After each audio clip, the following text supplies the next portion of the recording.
아침에 나로 주의 인자한 말씀을 듣게 하소서. 성도 여러분 안녕하세요. 월요일입니다. 오늘도 하나님의 사랑이 여러분들의 삶의 자리에 가득하기를 간절히 소망합니다. 말씀 한 국 봅니다. 고린도전서 15장 29절부터 34절까지의 말씀을 봉독해 드립니다. 만일 죽은 자들이 도무지 다시 살아나지 못하면 죽은 자들을 위하여 세례를 받는 자들이 무엇을 하겠느냐? 어찌하여 그들을 위하여 세례를 받느냐? 또 어찌하여 우리가 언제나 위험을 무릅쓰리요? 형제들아, 내가 그리스도 예수 우리 주 안에서 가진 바 너희에게 대한 나의 자랑을 두고 단언하노니 나는 날마다 죽노라. 내가 사람의 방법으로 에베소에서 맹수와 더불어 싸웠다면 내게 무슨 유익이 있으리요? 죽은 자가 다시 살아나지 못한다면 내일 죽을 터이니 먹고 마시자 하리라. 속지 말라. 악한 동무들은 선한 행실을 더럽히나니 깨어 의를 행하고 죄를 짓지 말라. 하나님을 알지 못하는 자가 있기로 내가 너희를 부끄럽게 하기 위하여 말하노라. 아멘. 예수님은 요한복음 11장 25절 26절에서 나는 부활이요 생명이니 나를 믿는 자는 죽어도 살겠고 무릇 살아서 나를 믿는 자는 영원히 죽지 아니하리라 라고 말씀하십니다. 예수님께서 죽음 이후에 부활에 대한 말씀을 우리에게 주신 거예요. 예수님께서 이 땅에 오셔서 인간의 죄를 대속하시기 위해 십자가에 달려 죽으십니다.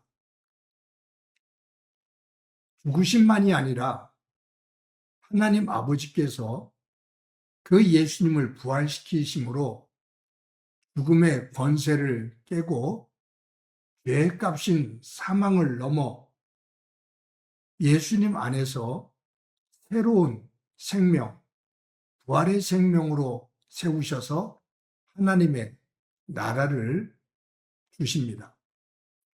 그것이 예수님의 십자가의 죽음과 부활의 의미입니다. 예수님께서 십자가에 달려 죽으시고 부활이 없다면 예수님께서 굳이 십자가를 지시고 죽으실 이유가 없습니다. 만약 예수님이 죽으신 이후에 부활, 그 하나님 나라가 없다면 이것은 종교 사기지요. 지난주에도 말씀을 드렸습니다만 이 땅에는 이타적인 생각을 가지고 박애주의적인 삶을 산 사람들이 있습니다. 자신을 내어주는 거죠. 예수님께서 부활하지 않으셨다면 이타적인 생각을 가지고 남들을 위해서 헌신했던 사람들, 그 사람들 가운데 한 사람일 뿐입니다.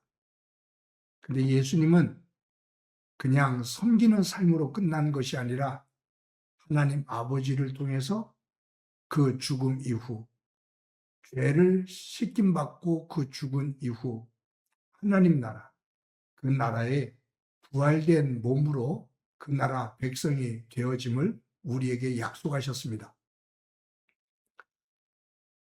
종교 사기를 치는 사람들은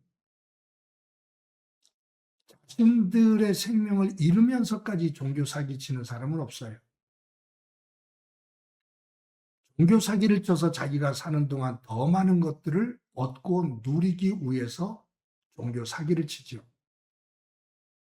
그래서 우리가 이단들을 가만히 들여다보면 하나님에 대한 이야기를 하면서 자신들이 더 많은 것들을 누리는데 혈안이 되어져 있다면, 왕처럼 산다면, 세상에서 가장 부유하고 힘 있는 모습으로만 살아가는 것을 자랑한다면 그것은 종교 사기일 가능성이 큽니다.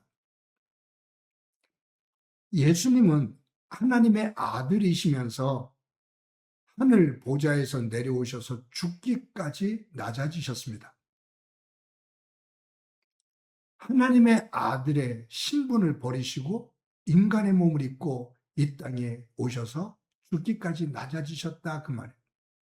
그런데 그 예수님의 제자 또 예수님의 그 복음 하나님의 나라를 증거하는 사람들이 그 예수님을 통해서 도리어 부유하고 많은 것을 누리는 권력의 자리에 서고 그것을 추구하며 산다면 거기에는 큰 문제가 있는 것이죠. 종교 사기는 예수님을 이용해서 부를 누리고 권력을 누리려고 하는 사람들의 몫이 됩니다. 오늘 본문 가운데 29절부터 31절에 보면 이렇게 말씀하시죠. 만일 죽은 자들이 도무지 다시 살아나지 못하면 죽은 자들을 위하여 세례를 받는 자들이 무엇을 하겠느냐? 어찌하여 그들을 위하여 세례를 받느냐? 또 어찌하여 우리가 언제나 위험을 무릅쓰리요? 형제들아, 내가 그리스도 예수 우리 주 안에서 가진 바 너희에 대한 나의 자랑을 두고 단언하노니 나는 날마다 죽노라. 여러분, 여기에 잘못하면 조금 오해가 될 소지가 있는 그런 말씀이 나오죠. 죽은 자를 위한 세례입니다. 아마 자료들을 보면 이 당시에 고린도 교회 교인들은 세례를 받지 않고 죽은 이들을 위해서 대리로 세례를 받는 사람들이 있었다라고 주장을 하는 사람들도 있고요. 아니면 여기에서 의미하는 것은 세례를 받고 믿음을 지키기 위해서 죽은 사람들, 숭배한 사람들이 있는데 만약에 부활이 없다면 우리가 그 죽음을 무릅쓰고 이 세례를 받을 이유가 뭐가 있느냐라는 말이에요. 이 말씀에 그 향하는 목적은 하나입니다. 우리가 이처럼 고통을 받고 이렇게 위기와 험악한 삶 속에서 박해를 받으면서도 믿음을 지키는 이유는 죽음 이후에 예수님을 통해서 우리에게 보여주시고 약속한 하나님의 나라, 그 부활이 있기 때문이 아니냐. 만약에 부활이 없다면 우리가 무엇을 위해서 이처럼 고난을 받으며 복음을 증거하고 죽음의 위협을 무릅쓰고 예수를 믿을 이유가 무엇이냐? 분명히 예수님을 통해서 하나님께서 우리에게 보여주신 부활이 있기 때문이 아니냐. 지난주에 말씀드렸죠. 부활하신 예수님이 베드로에게, 사도들에게, 500명 이상이 모였던 그 군중들에게, 그리고 그 부활의 모습을 본 사람들의 많은 사람이 우리와 지금 함께 살아 있으면서 예수님의 부활을 증언하지 않느냐. 부활은 죽음 이후에 분명히 부활은 있다. 그것을 믿기에 우리는 오늘도 하나님의 말씀을 따라 예수님이 나의 구주이심을 믿으며 그 말씀 중심으로 살아간다라는 거예요. 바울은 그 부활을 믿기에 세상 것을 향해서 나는 날마다 죽는다. 세상의 유혹과 세상의 시험, 세상의 정욕, 그 모든 것들을 날마다 나는 내 삶에서 죽인다. 나는 그것에게서 벗어나 나는 그것들을 날마다 죽이며 나는 부활의 믿음을 가지고 그 나라를 소망하며 살아간다라는 말이에요. 그러면서 사도 바울이 오늘 이 33절, 34절에서 이렇게 말하죠. 속지 말라. 악한 동무들은 선한 행실을 더럽히나니 깨어 의를 행하고 죄를 짓지 말라.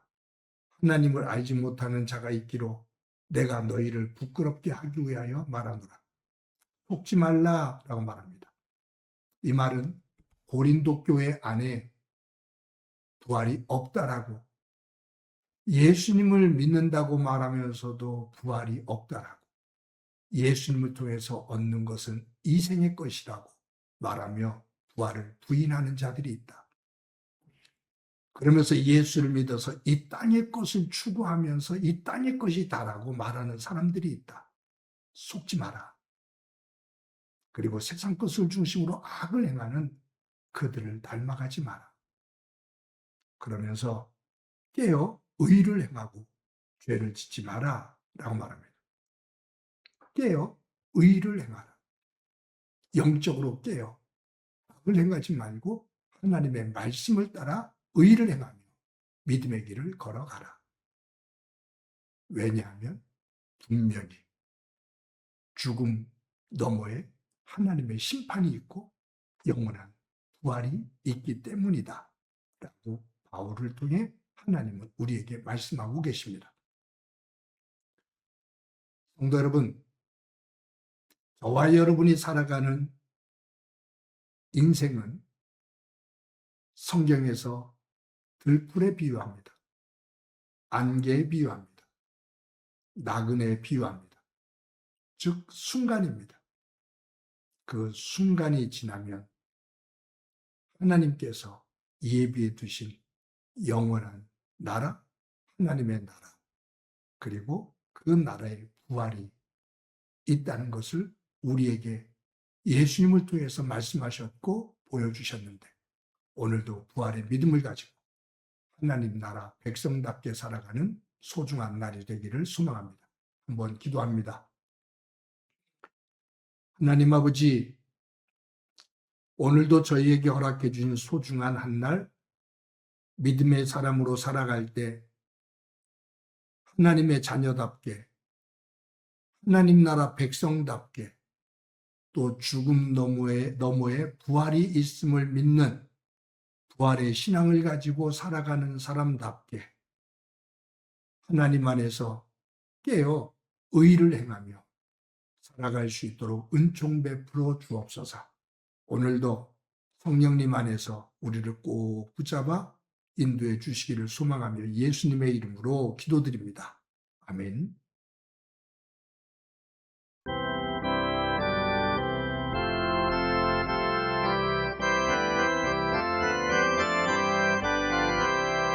예수 부활의 신